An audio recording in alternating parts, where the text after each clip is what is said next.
स्वामी विवेकानंद के जीवन के 3 प्रेरक प्रसंग। पुत्र के लिए प्रार्थना। प्रत्येक माता के मन में यह भाव स्वाभाविक होता है कि उसकी संतान कुल की कीर्ति को उज्जवल करे। प्रथम 2 संतान शिशु वय में ही मर गई थी, इसीलिए माता भुवनेश्वरी देवी प्रतिदिन शिव जी को प्रार्थना करती कि हे शिव, मुझे तुम्हारे जैसा पुत्र दो। काशी में निवास कर रहे एक परिचित व्यक्ति को कहकर उन्होंने 1 वर्ष तक वीरेश्वर शिव जी की पूजा भी कराई थी। माता भुवनेश्वरी का मन चित्त भगवान शंकर को सतत याद करके प्रार्थना किया करता। एक रात्रि को स्वप्न में उन्हें महादेव जी को बाल रूप में अपनी गोद में विराजित भी देखा। जागने के बाद वे जय शंकर जय भोलेनाथ ऐसा बोलकर प्रार्थना करने लगी। थोड़े महीनों के बाद उन्होंने पुत्र को जन्म दिया। दिनांक 12 जनवरी 1863 का दिन और पवित्र मकर संक्रांति जैसे पर्व पर महादेव जी की कृपा से प्राप्त हुए पुत्र को माता ने नाम दिया वीरेश्वर। लेकिन लाड़ प्यार में सब उसे विले कहकर बुलाते थे।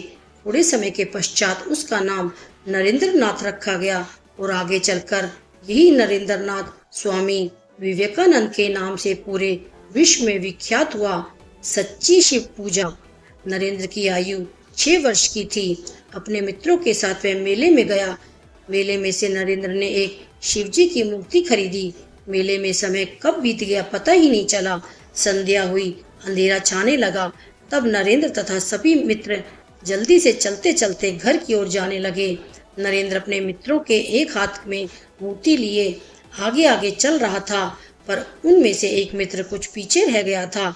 अचानक नरेंद्र ने उसे मुड़कर देखा कि एक घोड़ा गाड़ी उस मित्र की तरफ तेज गति से आ रही है। टक्कर निश्चित जान पड़ रही थी, पर ऐसी स्थिति में भी नरेंद्र घबराया नहीं। वह एक हाथ में शिव जी की मूर्ति लिए ही एकदम से दौड़ पड़ा। देखने वाले चीखे, अरे गया, अरे गया। पर ऐन मौके पर नरेंद्र ने मित्र का हाथ पकड़कर एक और खींच लिया। छोटे लड़के की बहादुरी तथा समय सूचकता को देखकर सभी दंग रह गए। नरेंद्र ने घर जाकर जब माँ को यह बात बताई, तब माँ ने उसे अपने दिल से लगाकर कहा कि मेरे बेटे, आज तूने एक बहादुरी का काम किया है। ऐसे कार्य हमेशा ही करते रहना। तेरे ऐसे काम से मुझे बहुत प्रसन्नता होगी और यही सच्ची शिव पूजा है। नरेंद्र की हिम्मत तथा करुणा। नरेंद्र नियमित व्यायामशाला में जाता था। अखाड़ा का सदस्य बनकर नरेंद्र नाथ ने लाठी खड़क चलाना सीखा।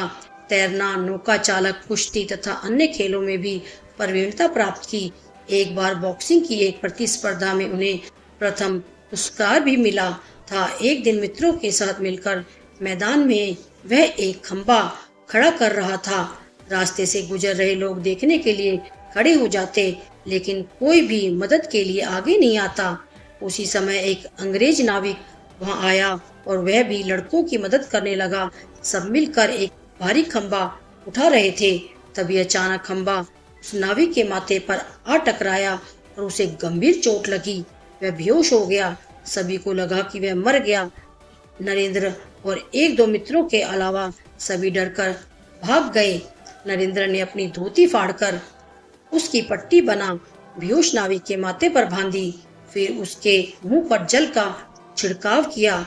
थोड़ी देर के बाद जब वह होश में आया तो उसे पास वाले स्कूल में ले जाकर सुलाया।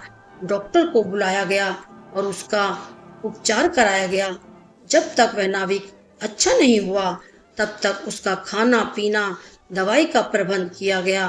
बाद में जब वह ठीक हो गया, तब मित्रों के पास से पैसे इकट्ठे कर उसे विदा किया गया। नरेंद्र और साथियों के इस व्यवहार से अंग्रेज नाविक भी गदगद हो गया। आपसे निवेदन है कि कृपया हमारे चैनल को लाइक एवं सब्सक्राइब कीजिए और नई नई कहानियाँ पढ़िए, देखिए और सुनिए। यह कहानियाँ जो कि उदाहरण के रूप में हैं, यदि आप अपने बच्चों को और समाज में सुनाते हैं तो निश्चित ही सभी का बेहतर चित्त एवं चरित्र निर्माण होगा। आपका बहुत बहुत धन्यवाद।